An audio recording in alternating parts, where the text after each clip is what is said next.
Всем привет, это «Хроники войны» с Татьяной Поповой. Сегодня мы поговорим с Александром Марковичем Эткиндом, профессором Центральноевропейского университета в Вене, автором книги «Мир мог бы быть другим. Уильям Буллит в попытках изменить 20 век». Но что интересно сегодня, Уильям Буллит был первым послом Соединенных Штатов в Советском Союзе, он же прообраз Воланда в «Мастере и Маргарита», он же согласовывал с Лениным в 19 году раздел Российской империи на 23 части. Добрый день, Александр Маркович. Добрый день, Татьяна. Рад, что вы заинтересовались таким необычным сюжетом. Подписывайтесь на соцсети Александра Марковича, подписывайтесь на наш канал, ставьте лайки, распространяйте ссылки на это видео в ваших соцсетях и группах. Александр Маркович, конечно, первый вопрос – это, а как вам, ну это же давно написанная вами книга, как вам, во-первых, пришло в голову изучать эту тему, и как вы поняли, что Буллит – это прообраз Воланда? Я действительно очень давно, прямо очень давно изучаю эту тему. Моя первая книга, она была опубликована в 1993 году. Тогда я думаю, что многие ваши читатели, надеюсь, что многие прямо ваши читатели тогда еще не родились. Называлась «Эра с невозможного. История психоанализа в России». То есть я занимался тогда, это была моя первая книга, историей того, как учение Зигмунда Фройда воспринималось в России, как пациенты его ездили к нему из России и так дальше. И возвращались в Россию, пропагандируя там психоанализ. И тогда я обнаружил, что первый американский посол в Советском Союзе Уильям Буллит был соавтором Фройда и тоже был его пациентом. И я стал, конечно, искать все, что я мог найти тогда, в 1993 году, вот об этом человеке. Оказалось немало. Переписка была издана его с Рузвельтом. То есть это официальные письма, там, менее официальные письма, толстый том. Другие материалы. И, в общем, дальше больше я понял, что этот человек, Уильям Буллит, тоже был другом Михаила Булгакова. Они много общались, и об этом есть почти что ежедневные записи в дневнике жены Булгакова, Елены Сергеевны. Тоже уже тогда, по-моему, это все было опубликовано. В общем, я стал сопоставлять всякие факты, перечел еще несколько раз перечел «Мастера и Маргариту», которая была чрезвычайно популярна в те далекие годы. А сейчас мы говорим, конечно, об этом романе в связи с новой экранизацией. Ну вот, с тех пор как бы прошли десятилетия, и в какой-то момент такая была в России, она есть, естественно, серия книг «Жизнь замечательных людей». Заказала мне книжку, какую-нибудь книжку. Вообще они хотели, чтобы я написал книгу о Троцком. Но я говорю, о Троцком я не могу, да и потом, или не хочу, да потом есть много книг о Троцком. Я лучше напишу вот вам книгу о человеке, которого вы точно не знаете, а он очень интересен. Вот я написал для них книгу о Буллите, но они отказались ее публиковать. А почему они отказались тогда публиковать? Вот они сказали, что какой-то американец, как-то это все не для нас, это не наш материал. Они не были уверены, что он замечательный человек, я думаю. И я с помощью Дмитрия Быкова, моего друга, который тоже в этом деле как-то принимал участие, он тогда тоже сотрудничал с Жизел, «Жизнь замечательных людей». Да, так что они отказали мне в этом деле, значит, вернули рукопись. Я передал с помощью Быкова в журнал, в издательство «Время», которое, надо сказать, очень динамичное, интересное московское издательство. Оно продолжает существовать в Москве, несмотря ни на что. И, например, вот когда Людмила Алексеевич получила Нобелевскую премию, оказалось, что все издания, какие были на тот момент по-русски, издавало это издательство «Время». То есть у них есть чем гордиться. Да, и вот они сейчас в связи с экранизацией уже и новыми временами грустными, они решили издавать новое издание моей книжки. Так что мы будем его там слегка улучшать, пересматривать, рисовать новую обложку. И, соответственно, наш разговор, я думаю, очень уместен. Отлично. Но, конечно же, я решила поговорить с вами прежде всего, потому что я посмотрела фильм. «Мастер и Маргарита», посол Буллит, вот эти вечеринки, которые, как вы описали в книге, он там организовывал, да, что в апреле 1935 года был этот бал огромный, на который пригласили всех этих главных кремлевских упырей 30-х годов. Это и есть прообраз бала сатаны в книге Булгакова, как вы считаете? Да, то есть я уверен, что тут есть несколько уровней в этом вопросе. Вот прообраз бала сатаны, конечно, это был этот фестиваль весны, Там разные были события необыкновенные и очень смешные, интересные, которые Булгаков, конечно, отчасти изобразил, ну, точно, отчасти исказил до неузнаваемости, но так писатели и работают с прототипами. То есть писатель, ну, наблюдает реальные события, потом рассказывает что-то совершенно другое, но, так сказать, намеренно или не намеренно, я думаю, в большинстве случаев намеренно оставляя такие ключи, признаки, по которым можно, ну, связать эти вымышленные события с реальными. Но гораздо интереснее вопрос о, ну, самой фигуре Буллета как прототипе персонажа Воланда. И тут гораздо более, ну, широкое поле для там, сравнения, обобщений. Расскажите, если можно. Для меня, ну, тут самое важное, там есть много-много всяких разных текстуальных подробностей.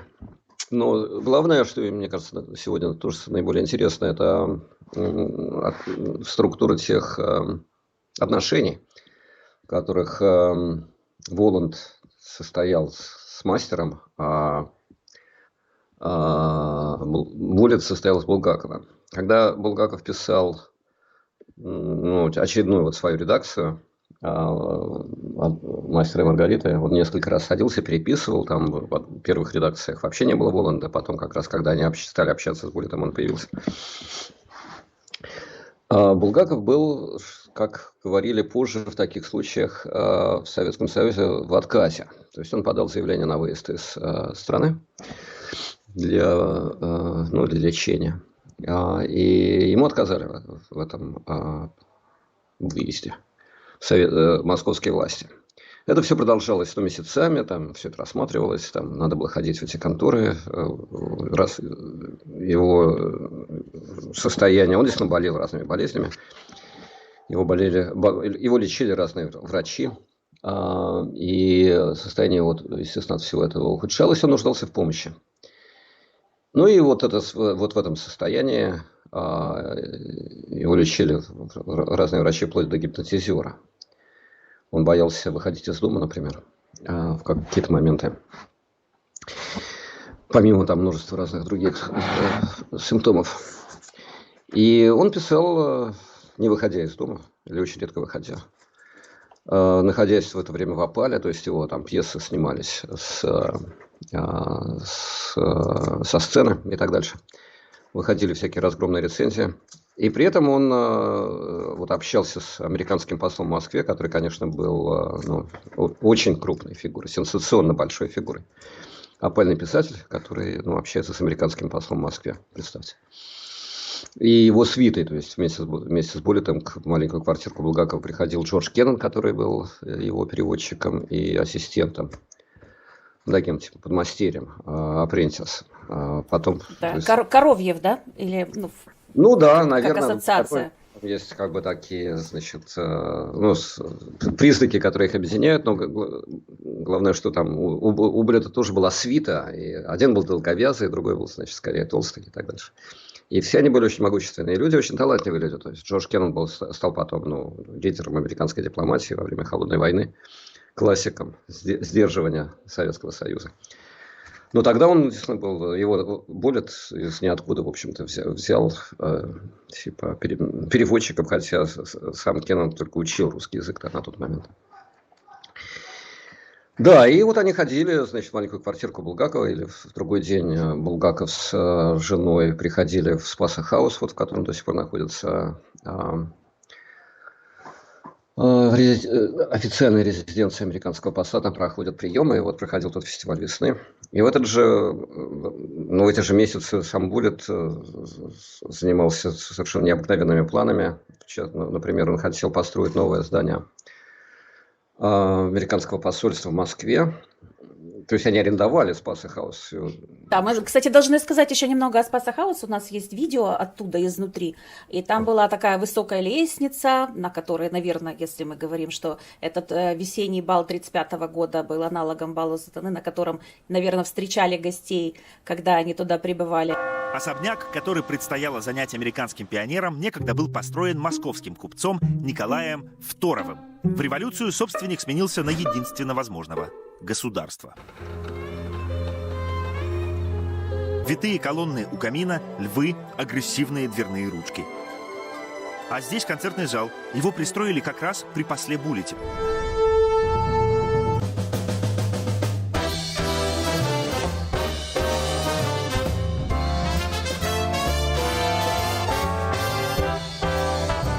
Почему вы уверены, что Булгаков с женой были на этом бале весной? Об этом есть какие-то данные в дневниках? Ну да, Елена Сергеевна, вернувшись с бала, написала подробно, так сказать, об этом бале, все рассказала, кто там в чем ходил, там, в чем был Радек, в чем был маршал Егоров, там, в какой форме, там, что произошло, там, типа, все это подробнейшим образом, ну, известно с ее дневников, с других. Есть другие дневники супруги одного из ассистентов, точнее говоря, второго секретаря посольства.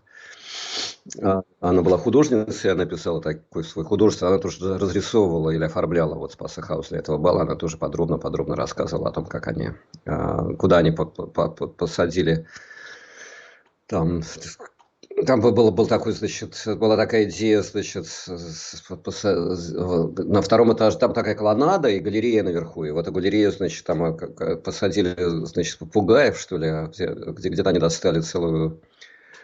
Я слышала про попугаев, про морских котиков и про медведя, который что-то сделал с мундиром какого-то маршала, да?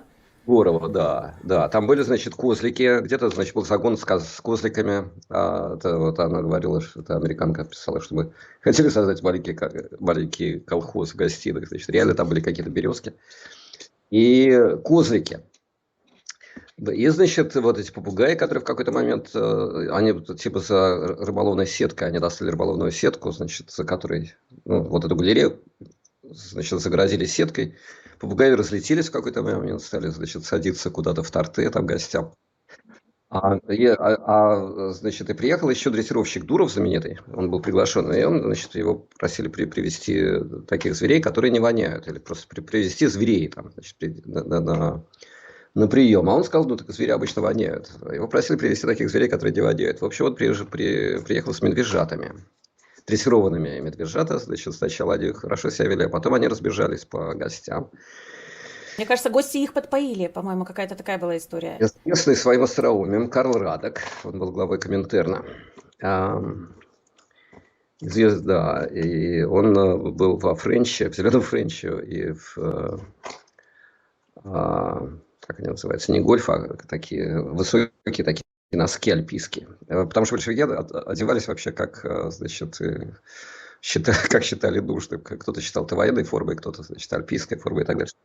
А кто-то был, значит, во фраке. А у Булгакова фрака не было. И американцы были во фраках. Булгаков пришел в черном пиджаке, потому что у него фрака не было. Елена Сергеевна специально переживала по этому поводу. Но Радек, да, известный своим остроумием, налил значит, медвежата бегали с бутылочками, на которых были соски, и там было молоко в бутылочке. Они как бы, значит, они хорошо себя вели, они им раздали эти бутылочки. И они сосали молоко. А Радек налил туда шампанское и надел обратно соску. И вот медвежонка вырвала, как медвежонка, который выпил это шампанское, вырвала на мундир орденоносного маршала Егорова. И вот этот маршал начал орать там, значит, и вокруг него американские официанты, значит, пытались ему помочь, а он говорил, что он маршал, что, типа, не позволит так обращаться с советскими маршалами. Ну, в общем, там было много разных других еще, там, действительно, там не было морского котика, это, значит, их вообще в Советском Союзе не было, но был тюлень, которого тоже дорого. Извините, я перепутала, тюлень. Ну, тюлень тоже там что-то начал делать со страсбургским паштетом, если я не путаю. Ну да, ну, конечно... Был джаз, который тоже есть, кстати, в фильме и в книге есть джаз, да, джазовый оркестр постоянно упоминается. Был джаз на одном этаже и джаз-оркестр, и который, конечно, был тоже сенсацией в Москве. И на другом этаже или на галерее была еще отдельно цыганская группа, которая там что-то, значит, тоже пела. И да, вот эта лестница, ну, естественно, бал сатаны, так сказать. Вот мы точно знаем, что Булгаков, придя с этого бала, сел, вот, стал писать и написал, в конце концов, эту главу. Ну вот, кстати, что-то там находит свои соответствия, что-то, естественно, не находит. Вот эта голая Маргарита, которая там принимает гостей. Считается, что прототипом Маргариты была сама Елена Сергеевна. Естественно, никто там голый не ходил, наоборот, все были, Не, значит. ну я так понимаю, балерины там были из Большого театра наверняка. Но они были, наверное, слегка одетые, как минимум. Нет, балерины, я уверен, что были очень правильно одеты, так сказать. И как каждая их там, каждая кофточка прошла утверждение в НКВД. Там балерины были агентами НКВД, и они входили в неформальные отношения с сотрудниками американского посольства. Скажите, Я думаю, тоже. а вы не находили какого-то аналога вот этой истории Фрида и платок? Потому что она такая странная, и мне кажется, что все равно должен был быть какой-то, может быть, аналог или что-то. Нет, про Фриду и платок я как бы не могу сказать ничего, кроме как пересказать то, что там случилось. А разговор Потому на что, патриарших, он имеет какой-то под собой? Может быть, Булгаков там встречался с Буллетом? да, это может быть, что они там встречались с Буллетом. Это, то есть я не скажу, что я вот именно этот разговор нашел в документах. Но они, да, кстати, они перемещались по Москве, как-то гуляли, они говорили по-французски. Мать Буллета была француженкой, значит, Булгаков тоже говорил по-французски. Ну, но разговор на патриарших, ну вот кем был Берлиоз, так сказать, там у булгаковедов есть свои версии, каким, значит, из советских чиновников от литературы или от музыки он соответствовал. Там есть, да, Латунский, Берлиоз и человек, который занял потом дом мастера, да, мне кажется, что это тоже какие-то персонажи, которые, наверное, существовали в реальной жизни.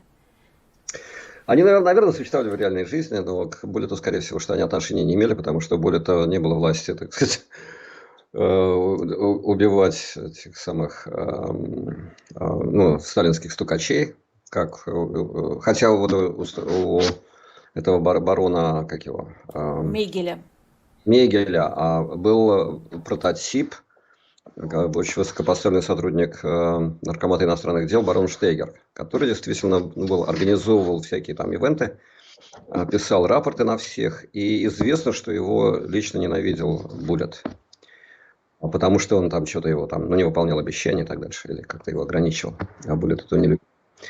Да, ну вот, естественно, так сказать, никакой власти у Буллета там расстрелять. Ну, я думаю, что советская власть и так справлялась с этой задачей. Мне кажется, что все те, кто мог стучать в 1933 году, они к 1937 уже могли вполне быть и сами расстрелянными. Так оно и случилось с этим самым бароном, да-да.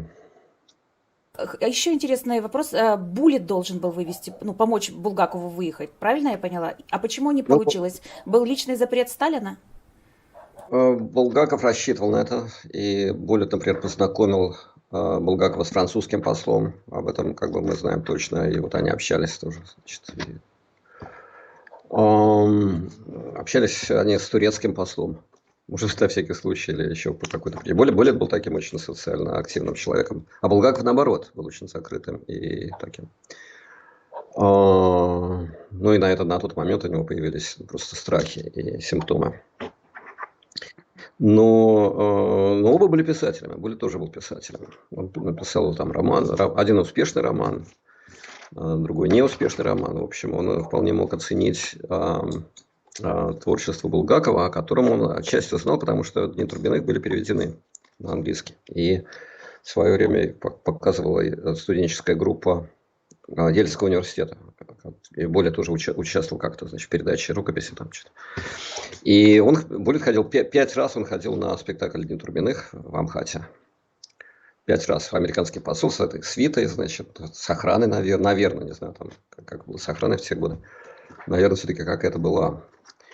Ну, в общем, он сидел там, поскольку по-русски он не понимал, он на коленях держал английский перевод, пухлую рукопись, и вот листал эти страницы, пытаясь успеть за движением на сцене, движением сюжета.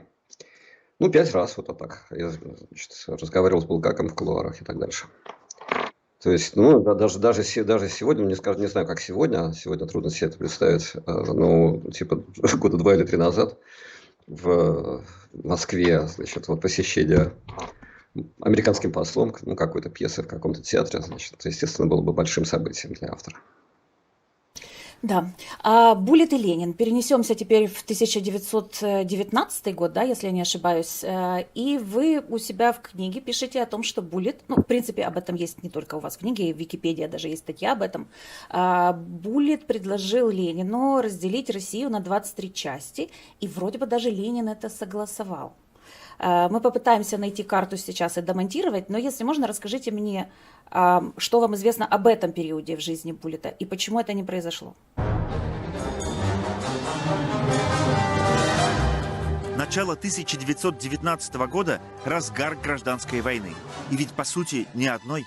Бывшую Российскую империю буквально раздирают конфликты со множеством фронтов. Всего насчитывают 23 параллельные одновременные войны. Да, и в жизни Булгакова, вот меня спросили, почему это не произошло. Ну вот не вышло, так сказать, потому что, в частности, что тогда это не вышло помочь Булгакову, потому что, ну как не вышло у Буллита и построить гигантское здание в неоклассическом стиле американского посольства на Воробьевых горах, там, где сейчас стоит Московский университет. Ему много обещали, но, так сказать, история шла вперед, и многое у него не выходило, и он стал проситься, значит, уехать из Москвы в Париж. И он переехал сразу после этого фестиваля весны, он уехал из Москвы и стал американским послом во Франции. Там дальше с ним продолжали происходить необыкновенные события. Вот поэтому он тогда не смог помочь Булгакову. А в 18-19 годах, значит, Буллит был молодым дипломатом и журналистом, и членом американской делегации на Парижской мирной конференции, которая должна была закончить мировую войну. То есть война заканчивалась, и вот в Париже собрались страны-победители, чтобы решать дальше вопросы мира после войны. В американской делегации, значит, состоял это молодым ассистентом Уильям Буллит. И вот державы-победители решали уже, значит, каким будет мир в Европе, но в большой части континента продолжалась война. Это была гражданская война в России. Бывшая Российская империя. Там случилась революция. Дипломатических связей не было. И об этом вообще было мало известно. И американская делегация, там был такой ее неформальный глава после президента Вудро Вильсона, следующим вторым человеком был такой полковник Эдвард Хаус, который был личным покровителем Буллита. И вот он решил, Хаус, послать Буллита с миссией в Россию, узнать, что там происходит. И Буллит поехал в Россию в составе, главой небольшой миссии. В нее входило 2 разведчика и 1 поэт, один американский поэт левых убеждений. И вот Буллит, глава этой миссии. Они, значит, все в штатском, естественно. И вот они приехали в Петроград, их встречал Зиновьев, потом они приехали в Москву, они встречались с Лениным. А в это время, значит, шла гражданская война. И это так получилось, что это был самый тяжелый для большевиков момент гражданской войны, когда вот белые наступали с разных сторон.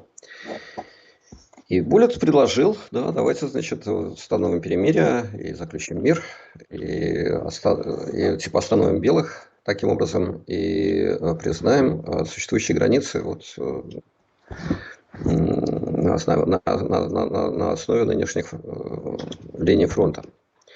И вот они насчитали 23 новых государства, включая те государства, которые уже образовались на тот момент, например, и которые были признаны или должны были быть признаны, уже обсуждались в Парижской мирной конференции. Например, 3 балтийских страны, российская часть Польши. И так дальше. Польша, Украина, я так понимаю, что даже там еще какие-то были в Европе страны. Молдавия передавалась Румынии, насколько я помню. Значит, Средняя Азия, естественно, которая была занята там басмачами и так дальше, значит, другими силами. Но все равно, да, значит, вся Сибирь, весь Урал. Сибирь была на тот момент занята белочехами.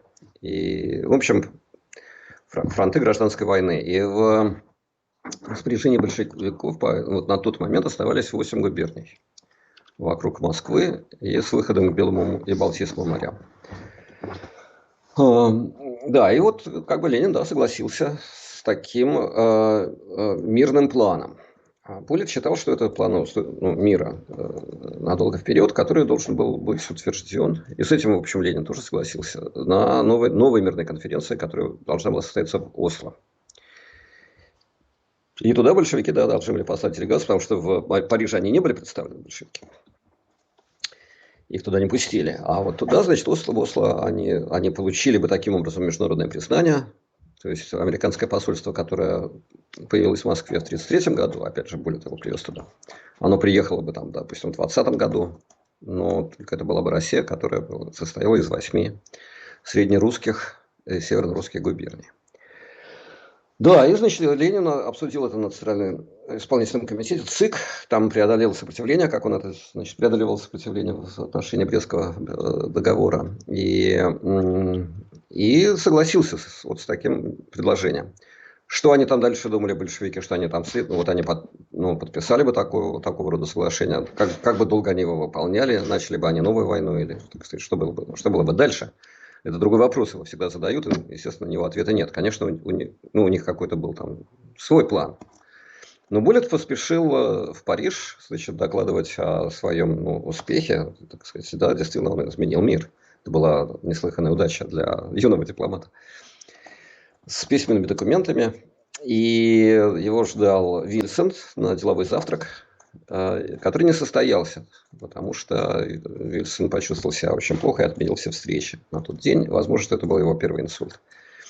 О чем потом Буллит вместе с Зигмундом Фройдом рассуждали в подробностях в своей книжке, написанной в соавторстве.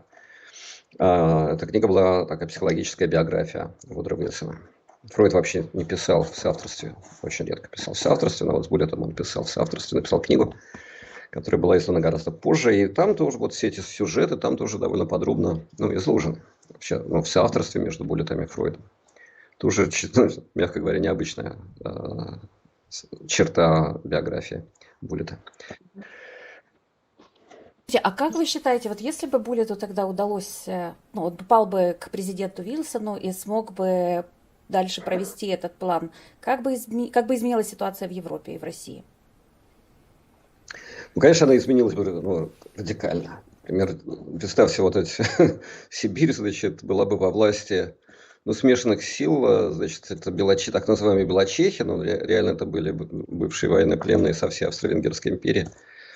Там были и австрийцы, и чехи, и румыны, и так дальше. И, в общем, как бы можно сказать, что это была такая европейская сила по всей Транссибирской магистрали, вплоть до, значит, Хабаровска, вплоть до Владивостока фактически. Потому что, в конце концов, да, в их распоряжении был золотой запас Российской империи, который они захватили в Казани. И, значит, и достаточно серьезная военная сила вот на тот момент, которая контролировала всю железную дорогу. Естественно, не всю Сибирь никто не контролировал. На Урале были свои силы, этнически окрашенные татары, башкиры и так дальше. Вот если быть, да, разные белые формирования. Они получали, одни из них получали финансирование вооружения из Франции, другие из Англии. Третьи надеялись получить из Америки, но и ждали этого, не получили. Кто-то, значит, был связан с турками, и так дальше. То есть, да, это гигантское пространство, было бы, подверглось бы совершенно другой, там были бы другие юридические формы правления в разных этих 23 частях бывшей Российской империи. Все эти 23 части были также различны между собой, как вот как Эстония и Дальневосточная республика, которая тогда образовалась. Насколько бы это, так сказать, как бы пошла история дальше? У Японии были Япония была на тот момент союзником Америки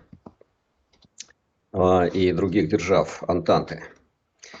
И у Японии были очень, ну, такие далеко идущие планы по части колонизации, колонизации Сибири, которые американцы как раз пытались предотвратить. Они не хотели, чтобы Япония высаживала. У Японии был план высадки в Владивостоке и продвижения по Транссибирской магистрали в сторону Урала. Японцам нужны были природные ресурсы и так дальше. Американцы этого пытались не допустить. И, значит, рассматривали вот этих белочехов как противовес японцам. А вот противовес японцам, а как дальше, так сказать, предотвратить, представьте, сражение между чехами и японцами где-то там в Восточной Сибири. Как бы это вообще выглядело. И американцы, да, это предотвратили разными дипломатическими способами. Они, ну, как бы, значит, настояли на том, чтобы японцы не высаживались. Или отложили высадку, или ограничили бы эту высадку, и так дальше. Ну, все бы это, так сказать, ну, двигалось бы дальше, прошли бы десятилетия. Какие-то из этих стран, может быть, слились между собой, какие-то, так сказать, может быть, там слились бы с сопредельными державами, где-то, так сказать, шла бы колонизация, где-то шла бы демократизация. Что бы случилось с большевиками, которые были бы отрезаны от своих главных, баз снабжения, таких как Украина, Южная Россия, Урал. Ну, да, большевики, естественно, с этим тоже не стали мириться, так сказать, тоже бы стали... При том, что интересно было, что Ленин это подписал и готов был принимать участие в этой конференции в Осло. И только ситуация в Америке помешала, собственно, закончить это, как минимум, подписанием официальным. Ленин был мастером таких, тактических решений, которые он тоже, естественно, как Брест-Литовский мир, он или его там, наследники очень скоро его пересмотрели. То есть они подписали, воспользовались этой ситуацией, потом они пересмотрели, отвоевали назад и так дальше. Вот с этим как бы гораздо более глобальным соглашением. Это был бы Брест 2.0, но гораздо более важный, чем, представьте, это вся Евразия. Тоже, наверное, большевики бы, так сказать, пытались бы отвоевать это обратно, так или иначе. Но большевики были бы уже совсем другими, и мир был бы другим, Европа была бы другой, Сибирь была бы другой. Вот, собственно, Буллет у себя в дневнике об этом и написал, что остальной мир будет жить спокойнее, если вместо огромной России в мире будет как минимум 4 России, 1 Сибирь, а остальные поделенная европейская часть. Ну, и мы не можем с ним, наверное, не согласиться. Хаус, это как бы шеф Буллета, со слов Буллета, потому что у Хауса не было других источников информации, хотя он тоже был писателем, кстати, Хаус. И написал такой утопический или антиутопический роман, где тоже действие, это еще до этих событий, где тоже действие разворачивалось, часть действия разворачивалась в Сибири. Они как бы интересовались этими удаленными частями света. Путин в какой-то момент стал вдруг цитировать вот это афоризм. Да, Путин же об этом, по-моему, где-то говорил. Я вот, по-моему, не в последнем вот этом его длинном интервью с Карлсоном, но где-то в других местах он говорил, что американцы нас давно хотели развалить. Это накануне войны, накануне вот нового этапа войны, так сказать, где-то там. Я по этому поводу тоже написал статью, где расшифровывал, вот кого же там Путин цитировал, там, вот это действительно Хаус, это написал в дневнике. Дневник был опубликован тогда-то, в общем, кто-то рассказал об этом Путину. Но на деле, писал я в ответ на это интервью Путина, вот на то интервью Путина, я думаю, это еще был 21 год. На деле американцы сделали все, чтобы не дать японцам высадиться в Владивостоке. То есть это их очень беспокоило, потому что они предвидели, американцы, возможность конфликта, военно-морского конфликта с Японией. И дать японцам доступ к... Тогда о сибирской нефти никто не знал и не предсказывал ее, но сибирская древесина, металлы, уральский металл. Вот это их действительно волновало. Японцы не должны были этого получить с точки зрения американцев. Лучше это оставить белочехам, кем бы они ни были. Вопрос такой, а почему вы считаете, в Российской Федерации сейчас так негативно восприняли новую экранизацию «Мастера и Маргарита»? Я имею в виду вот эти Z-патриоты. Нормальные-то люди ее позитивно восприняли, наверное. А Z-патриоты и Z-сообщество прям негодуют. Это интересный феномен. Нормальные люди, как вы говорите, тоже восприняли очень как-то необычайно бурно. В конце концов, это не больше, чем фильм. Я уверен, что и были разные экранизации. Первой, кстати, была югославская экранизация. Это еще, наверное, 70-й, может, 80-й год. Будут еще новые экранизации. Об этом действительно интересно рассуждать, чем вот эта экранизация так взволновала типа, публику, и московскую публику, и мигрантскую публику, и вот эту Z-публику. Но насчет за Z-публику я не отвечаю, я как бы не очень за ними слежу. Но да, фильм, как бы, с одной стороны, он очень умеренный, с моей точки зрения, гораздо более умеренный в своем антитоталитарном пафосе, чем сам роман «Мастер и Маргарита». Но, тем не менее, да, так сказать, этот пафос там присутствует. И некоторых, ну, он как бы некоторые моменты упрощены, и благодаря этому как бы очень, ну, ярко как бы поданные. Ну, например, мастер, вот, фильм начинается с того, что мастер проходит вот большевистскую чистку, и ведет себя очень просто. И я думаю, так как только и надо себя вести в таких ситуациях. Вот я так думаю. Он просто уходит с нее.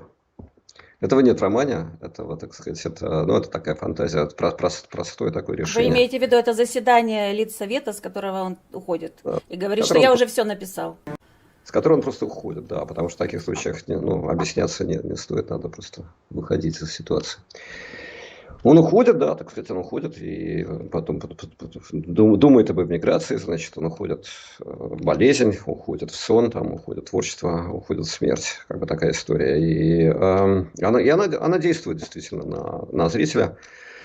Ну, плюс к этому в этой экранизации добавлены интересные мотивы, которых совсем нет в романе. Это такая утопическая Москва. Это вот гигантская, значит, такая уродливая, и вместе с тем, ну вот они достроили дворец Советов, который никогда не был построен.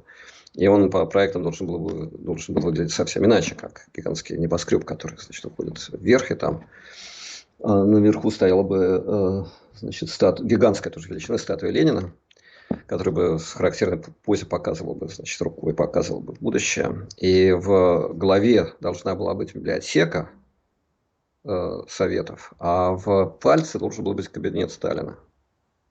Пальцу Ленина, который показывает будущее. Ну, и это все за облаками, значит, там на этих архитектурных проектах совершенно гигантское, но очень вертикальное сооружение. А в фильме, значит, наоборот, они все это вытянули в длину, и получился такой, значит, гигантский... Но все равно с этими звездами выглядит немножко, ну, страшно. Да, это все выглядит страшно. Все выглядит страшно и уродливо. Я думаю, что более уродливо, чем вот на тех планах, которые все равно не осуществились. Но вот так действует антиутопия. И в разных антиутопиях, начиная с романа Замятина «Мы», Евгений Замятин, который был другом Булгакова и вовремя уехал, и довольно безбедно жил во Франции, но они переписывались. И Булгаков, в общем-то, собирался последовать тем же путем. Но мы заметим на других антиутопиях, которые писались позже, да, вот показан вот этот, ну, технически совершенный, но ужасный мир, утопический мир, который в конце концов разрушает любовь между мужчиной и женщиной.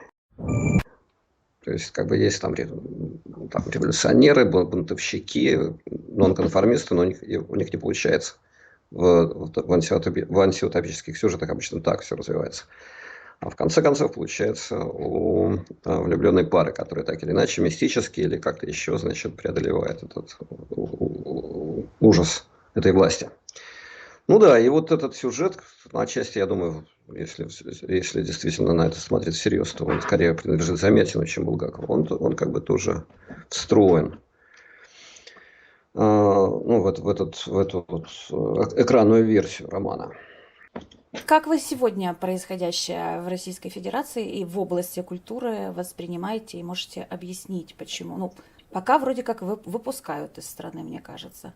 Хотя вот ситуация с Би-2, когда наоборот пытались привести, и как сказал этот убийца Литвиненко, да, депутат Луговой, что пусть они на нарах играют на ложках своим сокамерникам. Ну, то есть есть уже такая чекистская злобность затащить людей и посадить. Творческих людей. Вы правы, что это пока что самое большое отличие, одно из немногих оставшихся отличий между вот нынешним режимом и тем сталинско-брежневским режимом. То, что тогда действительно было невозможно или очень трудно уехать. А сейчас уехать еще как бы, в общем, ну, реально. Хотя для некоторых категорий людей становится все труднее и труднее. Но к этому надо еще добавить, наверное, то, что очень многие уже уехали. И те, кому это реально было нужно и возможно по их там, ну, семейным или другим обстоятельствам, эти люди уже уехали. То есть уже не так много осталось тех, кто уезжает сегодня.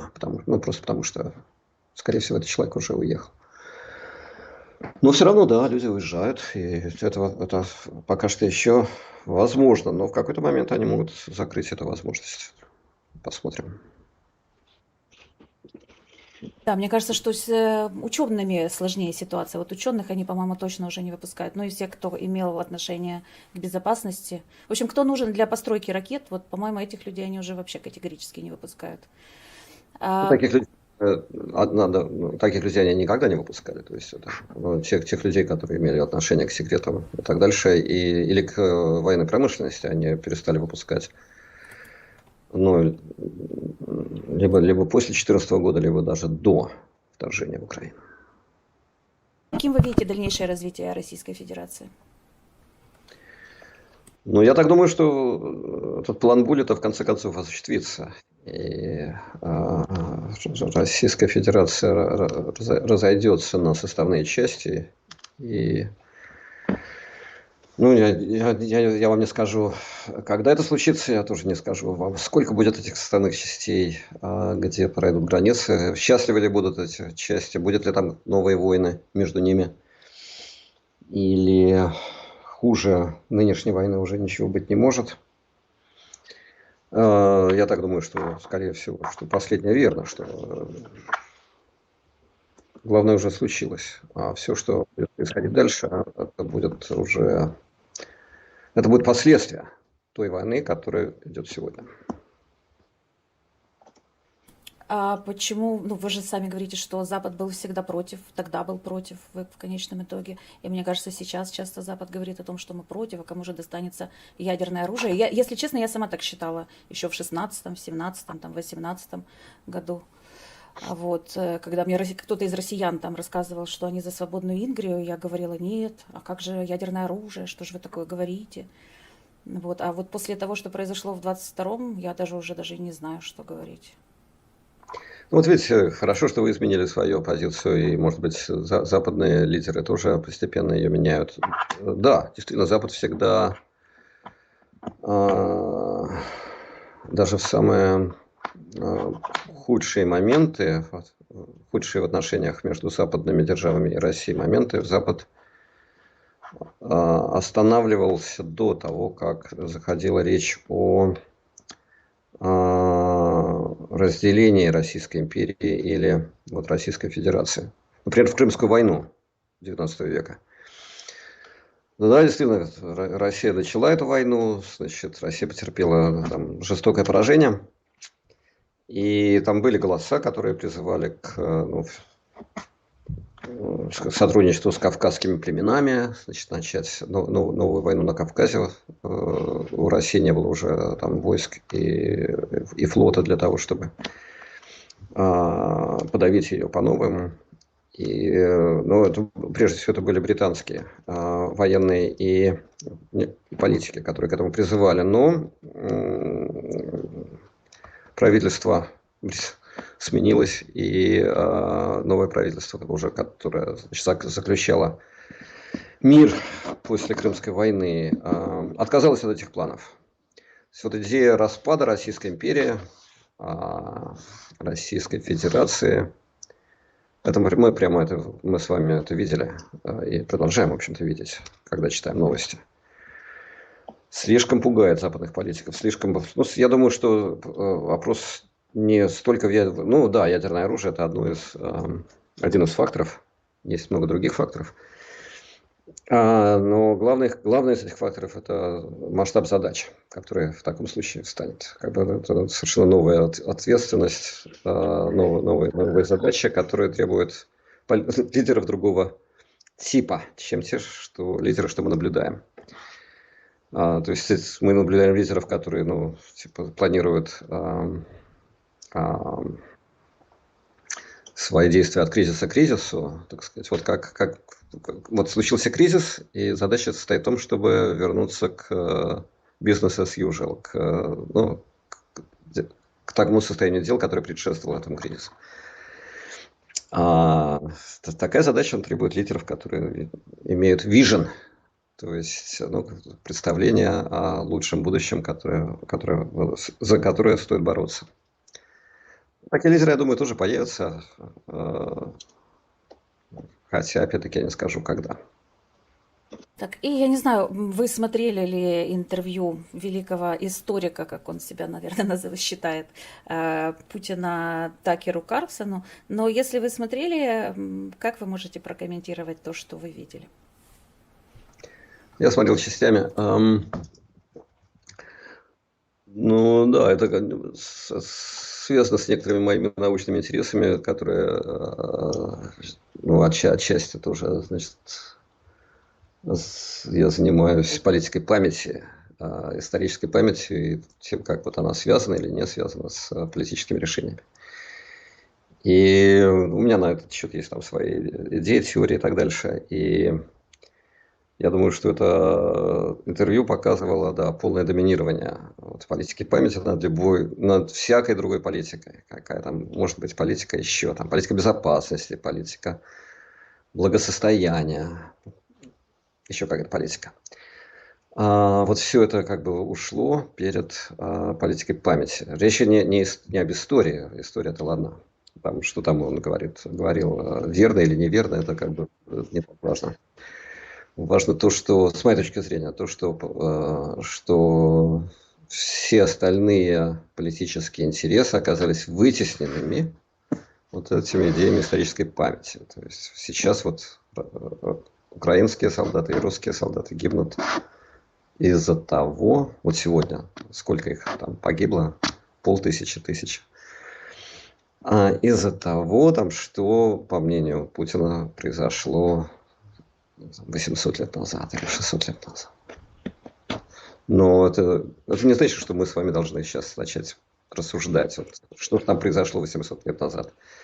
Потому что бы там ни произошло, никакого отношения к сегодняшним делам это не имеет.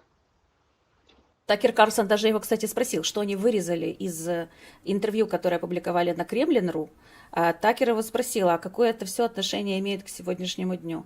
Ну и было смешно, когда бывший президент Монголии опубликовал карту Великой Монголии и сказал, что мы тоже как бы тогда имеем право, но мы так не делаем. И муж Энн Эпплбаум, известного историка, Радек Сикорский, министр иностранных дел Польши, он тоже опубликовал карту Речи Посполитой, где украинская часть была выделена отдельным цветом, и сказано, что вот это было там триединое государство в тот момент. Но мы тоже не занимаемся попытками что-то там восстановить. Да. Мы еще увидим немало таких карт. И наследники Отtomанской империи, у них есть свои карты, и наследники Китайской империи, что самое будет, я думаю, убедительная карта, опубликуют свою карту, потому что самое большое из всех территориальных приобретений Российской империи состоялось по итогам опиумных войн, в которых Российская империя была нейтральной страной, а эти опиумные войны велись британцами и французами против Китая. Но российский министр иностранных дел, который был посредником в пекинских переговорах 1870 года, так хорошо сумел провести эти переговоры, что в результате Российская империя получила гигантскую часть Южной Сибири. Ее так называли внешняя Манчжурия. Это почти что от Байкала до самого Владивостока, гигантский кусок земли, который был тогда равен Франции. В 19 веке говорили, что по площади это земля равная Франции, самой большой страны Европы. Да, и так вот Российская Федерация до сих пор владеет этой гигантской частью Сибири, гигантской частью планеты, которая до 1870 года принадлежала Китайской империи.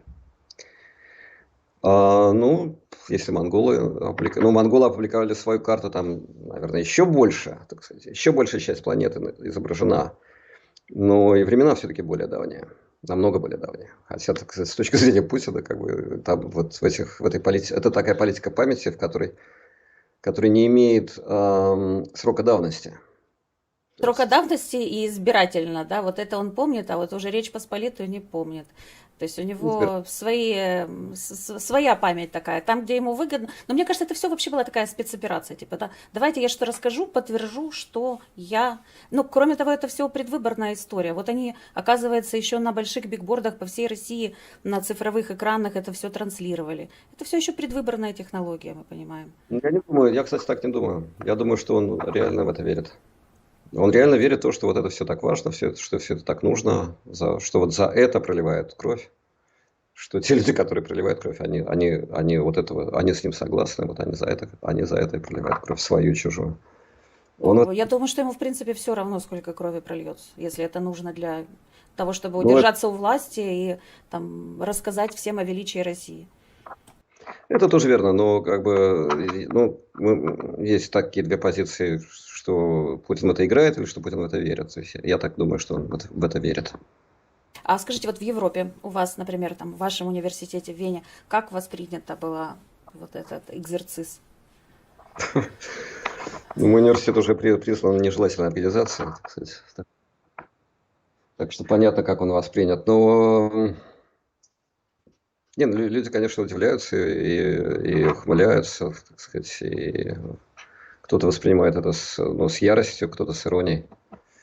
Но это, я думаю, это больше всего зависит от того, так сказать, какое эти люди, насколько близкое отношение эти люди имеют к Украине. В Австрии, конечно, очень многие, это день не стыда Украины.